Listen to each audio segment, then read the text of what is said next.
Kembali bersama Al-Hikam Channel.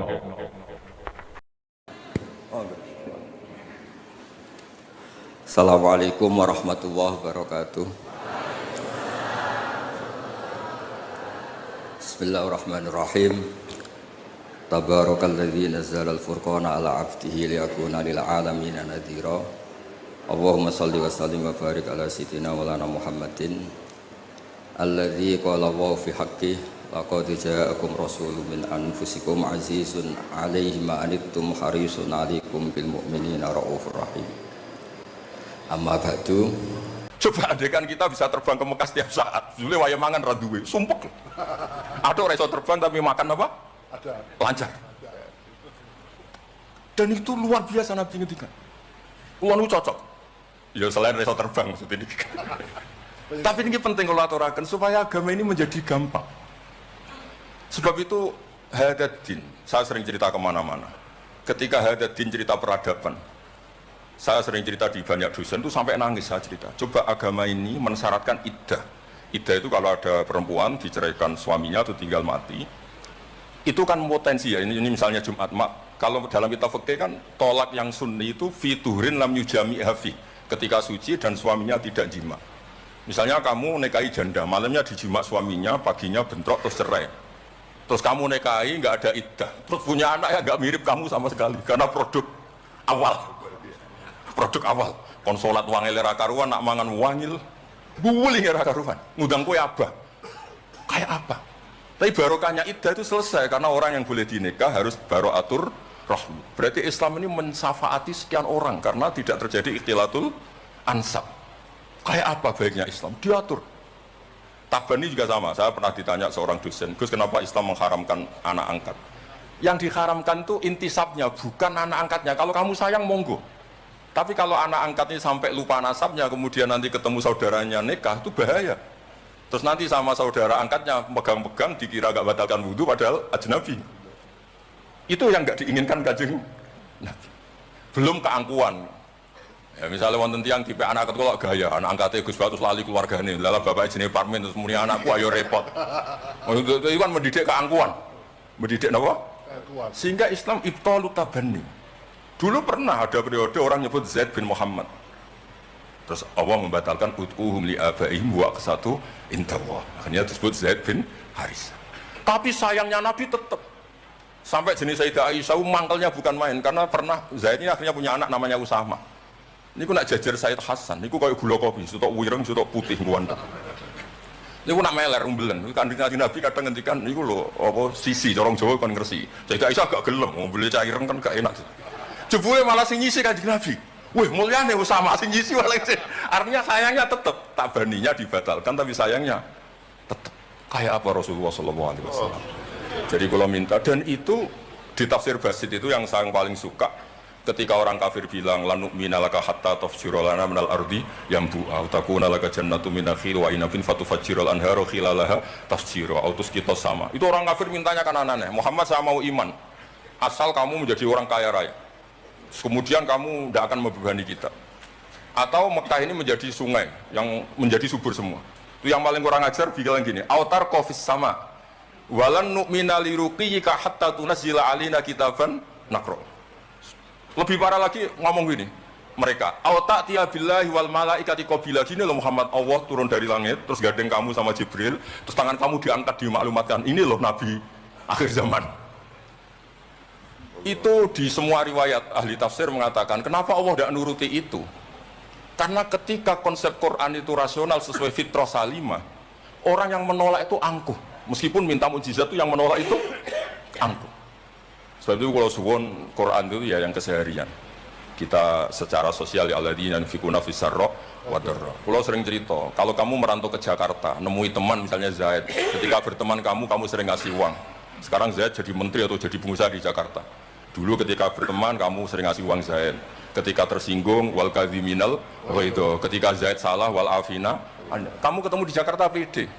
Coba ketika Zaid miskin, bu jotos-jotosan, bu mel-melan. Sekarang jadi pejabat, ditangkap sampean karena dendam.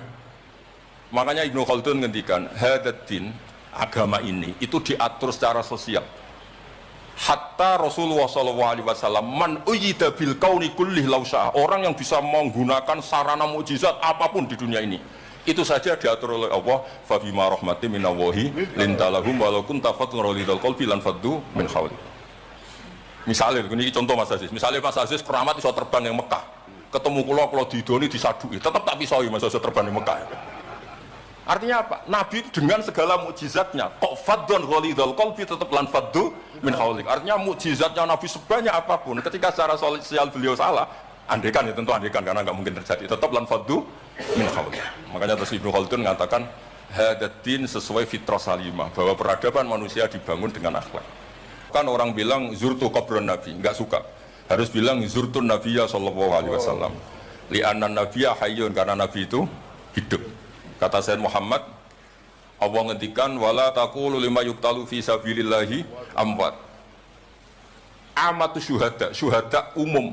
Orang kebanyakan saja enggak boleh disifati amwat, padahal ini syuhada kebanyakan. Apalagi Rasulullah sallallahu alaihi wasallam la yuqalu lahu mayyit. Karena amatu syuhada saja wala taqulu lima yuqtalu fi sabilillahi amwat. Hada Rasulullah. Lah nanti terus ada perdebatan ulama itu di sisi analisis. Itu ulama pasti debat. Meskipun sawangane rukun kita tetap debat. Kalau Habib Ahmad cara level dia debat, tapi kalau kalah senior, kalah sekabian. Begini, Abdullah bin Mas'ud itu suka menstatuskan Nabi itu nyon sewu mata maktulan, tufiya maktulan. Karena dengan demikian Nabi itu nala darasata syuhada, karena Nabi biar berstatus syahid. Secara lahir juga benar. Karena secara lahir Nabi itu samadhu imro'atun Yahudiyah. Ketika perang Khaybar Nabi sempat diracun oleh imro'atun Miskan bin Salam. Jika ketika setahun beliau mau wafat ngendikan makanan yang saya makan ketika Khaybar efeknya sampai sekarang, dan sekarang saatnya usus saya putus. Fal'ana awanun kita abhari. Tapi banyak ulama yang nggak sependapat karena Nabi itu maksum, nggak boleh seorang Nabi itu tufinya karena dimaktul, dibunuh orang kafir. Ya monggo lah, tetap semuanya ini niatnya takdim. Yang satu senang mensifati dengan status maksum, Nabi tidak boleh maktul. Yang satu nggak apa-apa biar berstatus apa? Syahid atau berstatus syuhada. Jadi analisis seperti itu ya nggak apa-apa, karena ya asal ulama ya yang ngendikan, tidak liberal, tidak orang yang tidak banyak baca. Makanya kata Abdul Mas'ud, saya disuruh sumpah 9 kali sampai sekian kali bahwa Nabi itu adalah maktulan, saya lebih suka daripada ngomentari Nabi itu kabudut apa normal, karena beliau ingin menstatuskan Nabi itu apa nala darajat syuhada, tentu selain darajat nubuwah. Nah sholawat ini pentingnya diroyah. Nggak ada umat sebaik umat Rasulullah SAW. Karena begini, ini pentingnya diroyah. Biasa ini tetap ngaji seperti biasa tanpa mengurangi hormat teng Habib Taufik, Baik Habib Ahmad. Karena kalau saya terus khusyuk hati-hati, namanya saya ada jujur. Biasanya orang ngono kok ngono itu kan ya, karena aneh. Sesuai kontrak lah, sesuai kontrak. Niki Mbah kula terus Mbah Hamid itu sepupunya Mbah saya. Jadi Mbah saya punya Mbah kandung namanya Fatimah binti Idrus bin Umar. Kecilnya namanya Abdul Khalik. Kalau Mbah Hamid namanya Abdul Muti. Hamid bin Abdul bin Umar. Kalau Mbah saya Fatimah binti Idrus bin Umar. Jadi ini semua sama-sama dzurriyyah Mbah Umar. Berhubung tua kula niki Mas niki wonten Mas Aziz, Mas Uwais, Mas Aman niki. Nak ngaji kalian kula, tapi kula hormat kala tua. Saya teruskan. Analisis itu penting karena kekuatan diroyah itu menjadikan orang dengan Islam itu kok nyaman. Nyaman itu begini, misalnya begini, surga itu bifadlillah. Orang yang khusyuk mulai kecil sampai tua gak pernah maksiat kan rugi. Tak rewangi khusyuk dibeli surga bifadlillah. Terus kayak, wah enak sing nakal-nakal untuk surga bifadlillah. Tapi ketika kita diroyah, ada riwayat orang yang cerita orang dulu itu ibadah khamsami'ati am, sampai 500 tahun cerita dulu orang umur yang panjang-panjang. Terus sama Allah disuruh, silakan Anda masuk surga. Karena apa? Ya karena fadlku kata Allah. Kata dia, enggak Gusti, saya enggak pernah maksiat saat taat terus gini-gini. Terus Allah ngendikan, ya sudah kamu di surga 500 tahun. Loh katanya surga selamanya. Ibadah kamu kan hanya 500 tahun. Kan ini sesuai. Yang abadi itu fadl saya, rahmat saya. Ibadah kamu kan terbatas, maka surganya juga harus terbatas. Oh terus lagi ya fadl Allah gitu. Jadi itu pentingnya diroyah. Diroyah itu analisis yang terus nyaman. Nah, Nabi itu sering disifati ulama, ini nanti saya ngaji Ihya.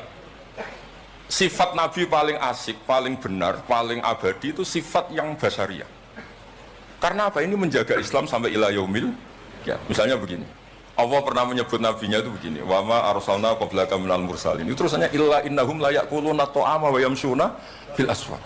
Lu kiai saja kalau disifati begitu tersinggung. Misalnya kiai sering tahajud, sering dalil disifati oh Pak Yai itu makan. La yaquluna ta'am wa yamshuna fil aswaq. Tapi sifat ini pada Rasulullah SAW itu penting sekali. Karena beliau jadi nabi setelah Isa yang saking khusyuknya itu dipertuhankan. Nabi Isa itu saking khusyuknya itu nggak pernah konflik. Sampai kalau ada nyun sewu kalbun atau hinjiran lewat terus digurak sama santrinya, jangan. Atorik benana benahu mustarak. Wah, saking baiknya orang. Karena saking baiknya itu malah dinaikkan ila darujatir rububiyah. Dan itu yang paling nggak diinginkan oleh Rasulullah SAW. Sehingga konstitusi kita di Sunnah wal Jamaah mensifati Nabi itu sidik amanat tablighatuna harus ditambahi al-a'rad al-basyariyah. Tapi sifat ini luar biasa. Allah suka sekali. Karena dengan barokahnya hadis sifat orang nggak akan salah faham menstatuskan Nabi sebagai itu. Nah, tapi ketika kita ngomong Nabi tidak Tuhan itu masih kurang madeh. Madehnya ya sholawat itu. Makanya kata Said Zabidi, hadil ummah, ini umat, hadil ummah, ini mahfudhah, maksumah dengan redaksi bahasa sholawat. Yaitu Allahumma sholli ala Muhammad wa ala Sayyidina Muhammad. Karena dengan demikian artinya apa? Kita mencintai Rasulullah, tetap mendudukkan Allah sebagai al-mu'ti. Allah itu al-mu'ti. Wan nabi wa injalla qadru muhtajun ila rahmatih. Nabi apapun tingginya derajatnya tetap muhtajun ila rahmatih. Terus kita sebagai umatnya memberikan azkar sholawat wa atamal barakah semuanya lin nabi. Tapi kita tetap minta pemberinya itu Allah. Allahumma sholli, berarti Allah wal mu'ti wan nabi wal qabil. Sehingga nggak akan ada umat ini menstatuskan nabinya sebagai apa? Tuhan. Makanya Said Muhammad sering ngutip dawe Sohibul Burdah, dakmat da'adhun nasara fi nabi ini wahkum bima syi'ta madhan fihi wa tahimi fansub ila dhatihi ma syi'ta min syarafi wansub ila qatrihi ma syi'ta min idhami fa inna fadla rasulillahi laysa lahu haddun fa yu'riba anhu natikun bifami. Tapi uluhiyahnya selesai, nggak mungkin ada iddiaur uluhiyah. Karena Nabi ya makan, ya minum. Dalam banyak cerita ya, juga dimarahi istrinya sampai 1 bulan nggak berani. Ya alhamdulillah umatnya do niru semua. Niru damuk bojo rawani mulai barang itu ya ada ceritanya. Terus Sayyidina Ali juga sama ning masjid. Sing cerita ke NU ya, Sayyidina Ali damuk Sayyidah Fatimah terus turun ngisor beduk. Padahal zaman dulu enggak ada beduk karena yang cerita NU terus tidur di bawah beduk. Woi, beduk zaman itu. Barang sing cerita merbot tidur ning kamar mik. Padahal dulu enggak ada mik. Tapi apapun itu terus konflik-konflik itu biasa. Ya makanya saya suka ini mukadimah sebelum saya baca Ihya. Ada ulama yang populer sekali namanya Imam Wahidi, punya sarah, punya Quran, punya tafsir namanya Al-Basit. Di kitab saya kalau nggak salah sampai 25 jilid. Secara Mas Aziz Sinau secara covernya ini. Makanya saya ini termasuk kiai yang nggak boleh diundang kecuali Mbak Idris aja makso. Mau undang saya mesti iki sing ngundang Mbah Hamid ora aku. Ada terornya, harus ada terornya. Nah, bahasa itu kan sepupu jadi ya piye ya kawan. Tapi suatu saat mungkin era ini gini opo enteng mohon aman apa? Aman. Jadi diroya, saya ulang lagi napa diroya atau ikhya atau apa. Itu konstitusi, saya ulang lagi ya. Di kitab Basit ketika Kanjeng Nabi ini dengerin betul ini ya ilmu. Nabi itu menghentikan begini. Ini sa'altu wa ta'ala, saya ini pernah minta sama Allah ta'ala wa waditu anni lam akun fa'altuh, tapi saya berharap saya tidak pernah minta itu. Jadi Nabi sebagai manusia nanti iri. Ya Allah, Sulaiman engkau kasih angin huduha syahr warwahuha kok enak kemana-mana terbang, jadi mboten usah jadi Indos Travel ya, karena terus terbang mboten mawon. Kayak kulon bolak-balik tawani umroh gratis Habib Taufik. Gus umroh Gus, gratis. Tangan-tangan ndak ikhlas, sebeli 3 Indos. Nah, cara kalau gak ada angin ya langsung terbang ngomong. Walhasil cerita nabi-nabi dulu yang punya mujizat yang dasar-dasar. Tapi jawabannya Allah itu apa? Muhammad terus yang diceritakan ya pas jawab itu pakai redaksi mutakallim. Alam ajidka yatiman fa'awaituka satruse wadolan fahadaituka wa ailan fa'agnaituka. Terus Rasulullah itu senangnya bukan main. Ternyata yang disebut Allah itu Muhammad kamu pernah yatim, tak rumat, pernah nggak jadi nabi, tak angkat jadi nabi. Yang diceritakan keseharian, pernah miskin, fa'agnaituka, ailan apa? Fa'agna. Itu nabi senangnya bukan main. Saya itu sering cerita ke teman-teman yang seneng keramat. Misalnya ke iso terbang di Mekah, tapi ra iso ngopi piye. Misalnya ke iso terbang di Mekah, tapi mau misor jembatan piye. Gagah kula ora terbang di Mekah, kula omah kula niku kathah, elek-elek tapi kathah. Kula di mobil ge kathah 3 nopo pinten, tapi penter yo mboten Alphard tapi kathah. Wis ra iso terbang lah, uripku kepenak. Wae mangan, wae lunga, wae ya sudah ngaji. Artinya ternyata nikmat yang disebutkan Allah di Nabi kita itu keseharian. Alam yajid yatiman fa'aba, yang yatim-yatim hormat pak di palingnya. Seterusnya sampai ailan fa'abna terus kepenak karena agama ini sesuai dengan keseharian kita. Dan Allah ketika mensifati dirinya lihadatin alladzi at'amahu min ju' wa amanahum min khauf. Sudah lah pokoknya ngaji mangan, rapati pahamna sementing mangan. Sudah. Alladzi at'amahu min ju'. Allah mensifati dirinya itu sederhana al-mut'im, yang ngasih makan wa amanahum min khauf. Di Indonesia baik-baik saja, aman-aman saja. Kita ngaji ya gak ditangkap, kita gini-gini ya sudah baik-baik saja. Dan itu yang paling disenangi Rasulullah SAW. Nabi ketika ditanya al-Islamul khairun ya Rasulullah itamut tu'am. So Islam itu mangan-mangan ya Islam. Coba adekan kita bisa terbang ke Mekah setiap saat. Jule waya mangan ra duwe, sumpek. Ada orang iso terbang tapi makan apa? Ada. Lancar. Dan itu luar biasa Nabi ngendikan. Kulo cocok. Ya selain iso terbang maksudnya ini. Tapi ini penting kalau aturaken supaya agama ini menjadi gampang. Sebab itu Hadaddin, saya sering cerita kemana-mana. Ketika Hadaddin cerita peradaban, saya sering cerita di banyak dosen itu sampai nangis saya cerita. Coba agama ini mensyaratkan iddah. Iddah itu kalau ada perempuan diceraikan suaminya atau tinggal mati, itu kan potensi ya. Ini misalnya Jumat mak. Kalau dalam kitab fikih kan tolak yang sunni itu fiturin lam yujami hafi, ketika suci dan suaminya tidak jima. Misalnya kamu nikahi janda, malamnya dijima suaminya, paginya bentrok terus cerai. Terus kamu nikahi nggak ada iddah, terus punya anak ya nggak mirip kamu sama sekali karena produk awal. Konsolat wangil era karuan nak mangan wangil buling era karuan ngundang kue abah kayak apa, tapi barokahnya iddah itu selesai karena orang yang boleh dinikah harus baroatur rahmi. Berarti Islam ini mensafaati sekian orang karena tidak terjadi ikhtilatul ansab. Kayak apa baiknya Islam diatur. Tabani juga sama. Saya pernah ditanya seorang dosen, Gus kenapa Islam mengharamkan anak angkat? Yang diharamkan itu intisabnya, bukan anak angkatnya. Kalau kamu sayang monggo. Tapi kalau anak angkatnya sampai lupa nasabnya, kemudian nanti ketemu saudaranya nikah, itu bahaya. Terus nanti sama saudara angkatnya pegang-pegang, dikira gak batalkan wudhu, padahal ajnabi. Itu yang gak diinginkan Kanjeng Nabi. Belum keangkuhan. Ya misalnya wonten tiyang tipe anak ketua gaya, anak angkatnya Gus Batus lali keluargane, lala bapak jenis parmen terus muni anakku ayo repot. Itu kan mendidik keangkuhan. Mendidik apa? Sehingga Islam ibtalu tabani. Dulu pernah ada periode orang nyebut Zaid bin Muhammad. Terus Allah membatalkan ut'uhum li abaihim wa qasatu indallah. Akhirnya disebut Zaid bin Haris. Tapi sayangnya Nabi tetap sampai jenis Sayyidah Aisyah mangkelnya bukan main karena pernah Zaid ini akhirnya punya anak namanya Usama. Niku nak jajar Sayyid Hasan, niku kayak gula kopi, sutok wireng, sutok putih kuwanta. Niku nak meler umbelen, Kanjeng Nabi kadang ngendikan niku lho apa sisi corong Jawa kon ngersi. Sayyidah Aisyah agak